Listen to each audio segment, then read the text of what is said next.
दोस्तों, श्री कृष्ण कहते हैं व्यर्थ की चिंता छोड़ो और प्रभु का ध्यान करो, क्योंकि ये संसार है, यहाँ कोई नहीं है तुम्हारा न तुम्हारी सुनने वाला।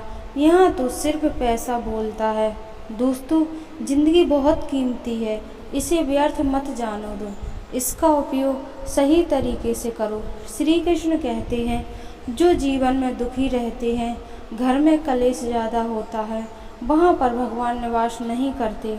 आज के इस वीडियो में हम आपको कलेश और पुत्र प्राप्ति के उपाय और दुख दरिद्रता को दूर करने के उपाय बताएंगे।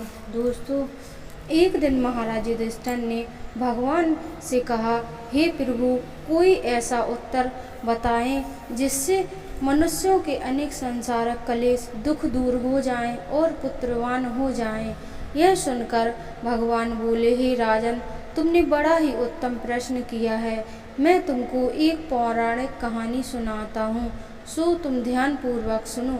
एक समय लोमन ऋषि ब्रजराज की मरुरारी वसुदेव देवकी के घर गए। ऋषिराज को आया हुआ देखकर दोनों अत्यंत प्रसन्न थे तथा उनको उत्तम आसन पर बिठाकर उनका अनेक प्रकार से वंदन और सत्कार किया। फिर मुनि के चरणों से घर पर शरीर को पवित्र किया। वह प्रसन्न होकर उनकी कहानी सुनने लगे। कहानी के लोमस ने कहा कि हे देवकी, दुष्ट दुराचारी पापी कंस ने तुम्हारे पुत्र मार डाले हैं, जिसके कारण तुम्हारा मन अत्यंत दुखी है।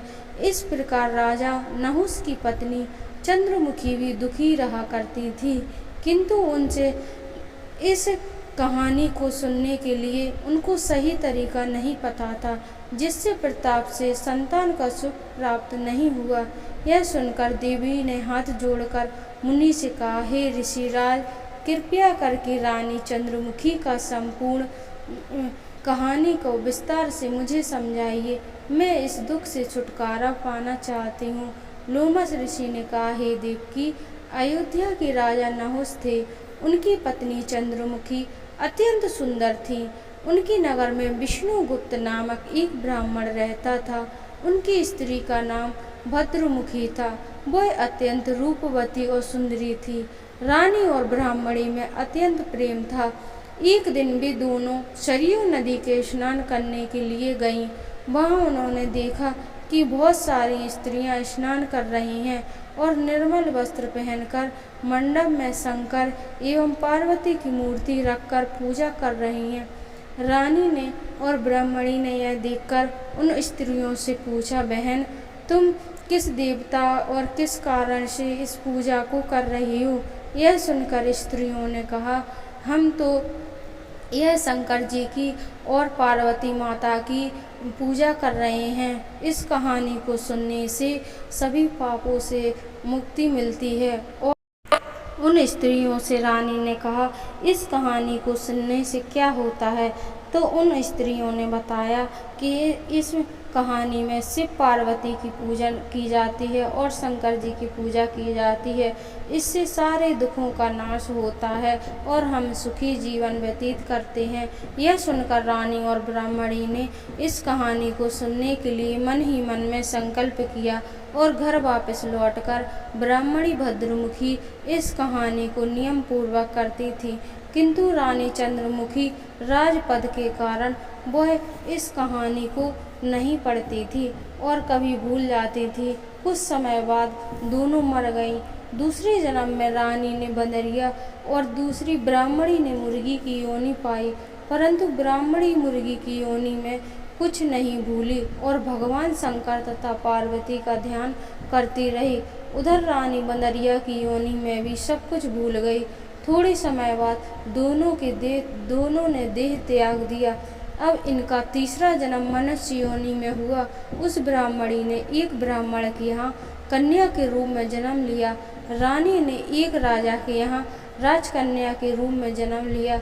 उस ब्राह्मण कन्या का नाम भूषण देवी रखा गया तथा विवाह गोकुल निवासी अग्निशील ब्राह्मण से कर दिया। भूषण देवी इतनी सुंदर थी कि वह आभूषण रहित होते हुए भी बहुत सुंदर लग रही थी। कामदेव की पत्नी रति उनके इस सम्मुख को लजाती। भूषण देवी के अत्यंत सुंदर को और गुण चंद्रमा के समान धर्मवीर सुशील स्वभाव वाले 8 पुत्र उत्पन्न हुए। यह सब शिवजी के कहानी के कारण हुआ था। दूसरी ओर शिव विमुख रानी गर्भ से कोई भी पुत्र नहीं हुआ, वह निसंतान दुखी रहने लगी। रानी और ब्राह्मणी ने जो प्रीति अपने जन्म में की थी वह बनी रही। रानी जब वृद्ध अवस्था को प्राप्त होने लगी तब उसने गूंगा, बहरा तथा बुद्धिहीन अल्प आयु वाले पुत्र हुए। वह 9 वर्ष की आयु में बहुत ही बेकार थे। दोस्तों, वह बहुत परेशान थे। वह संसार को छोड़कर चला गया। अब तो रानी पुत्र के शोक से अत्यंत दुखी हो गई और व्याकुल रहने लगी। देवयोग से भूषण देवी ब्राह्मणी रानी के यहाँ अपने सब पुत्रों को लेकर पहुँची। रानी का हाल सुनकर उसे भी बहुत दुख हुआ, किंतु इसमें किसी का क्या बस। कर्म और प्रारब्ध स्वामी ब्रह्मा की भेंट नहीं है। रानी कर्मयुक्त थी, इसी कारण उसे दुख भोगना पड़ा। इधर रानी और पंडितानी इस वैभव और 8 पुत्रों को देखकर उसके मन ही मन में ईर्ष्या करने लगी। उनके मन में पाप उत्पन्न हुआ। तब उस ब्राह्मणी ने रानी का संतान दूर करने के लिए अपने 8 पुत्र रानी के पास छोड़ दिए। रानी ने पाप के वशीभूत होकर उस ब्राह्मण के पुत्रों की हत्या करने के विचार से लड्डू में विष जहर मिलाकर उनको भोजन करा दिया, परंतु भगवान शंकर की कृपा से एक भी बालक की मृत्यु नहीं हुई। यह देखकर रानी अत्यंत ही आश्चर्यचकित हो गई और इस रहस्य का पता लगाने के लिए मन में ठान ली। भगवान की पूजा से वह निर्वृत्त होकर भूषण देवी आई तो रानी ने उससे कहा, मैंने तो तेरे पुत्रों को मारने के लिए इनके खाने में जहर मिलाकर इन्हें खिला दिया, लेकिन एक भी पुत्र नहीं मरा। तुम कौन सा दान पुण्य करती हो जिसके कारण तेरे पुत्र मरे नहीं? तू नित्य सुख भोग रही है। तेरा सौभाग्य इतना भेद है तू कि मुझसे निष्कपट छल कपट भी होकर तेरी बड़ी ऋणी रहूंगी।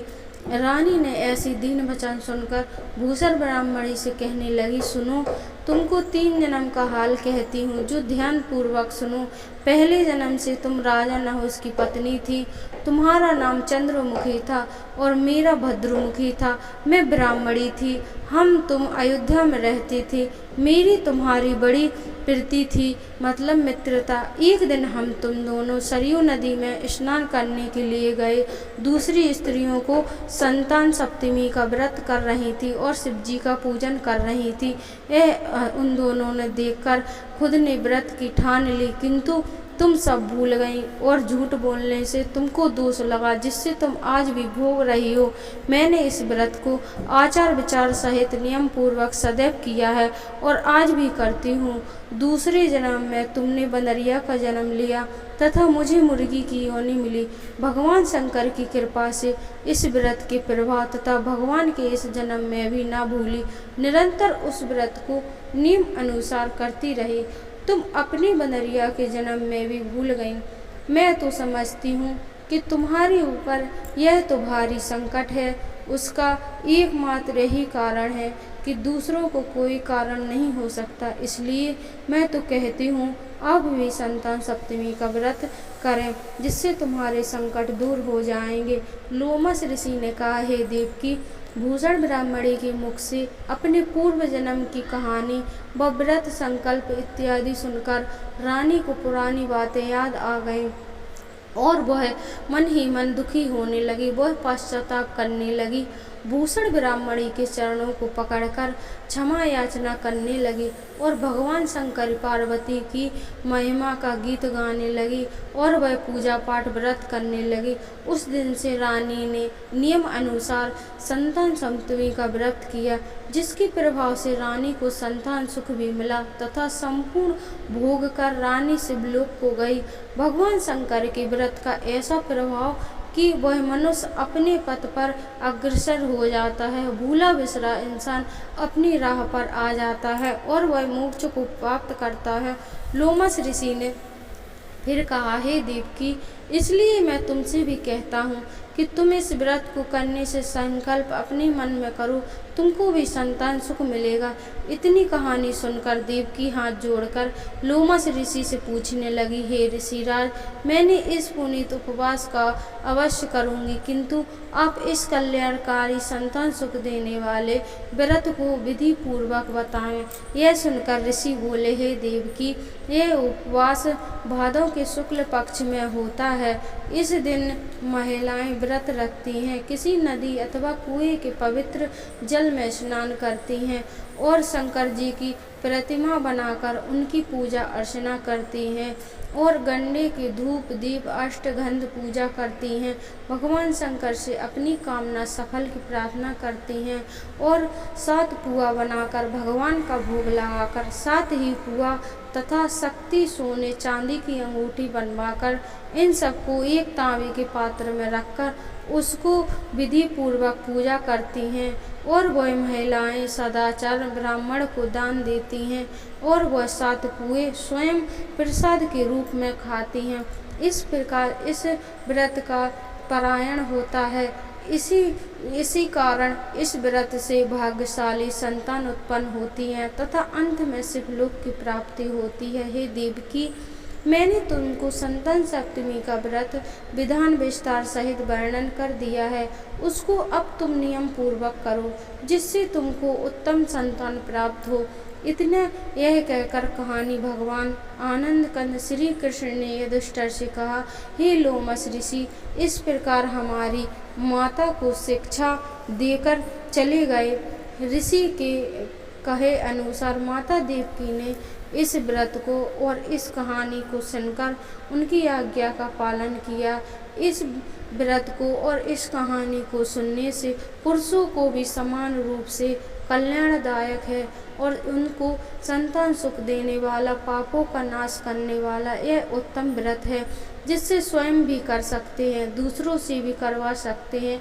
यह नियम पूर्वक जो भी इस कहानी को सुनता है वह शंकर भगवान और पार्वती माता के सच्चे मन से आराधना करता है, वह निश्चय ही अमर पद को पैदा करके अंत में शिवलोक को जाता है। दोस्तों, उम्मीद करेंगे आपको हमारी ये कहानी ज़रूर पसंद आई। दोस्तों, अगर आप श्री कृष्ण के भक्त हैं और श्री पार्वती माता के भक्त हैं और शिव शंकर जी के भक्त हैं तो प्लीज़ इस कहानी को ज़रूर पूरा सुनें और 20 से ज़्यादा अधूरा मत छोड़ें और हमारी वीडियो को लाइक सब्सक्राइब ज़रूर कीजिएगा।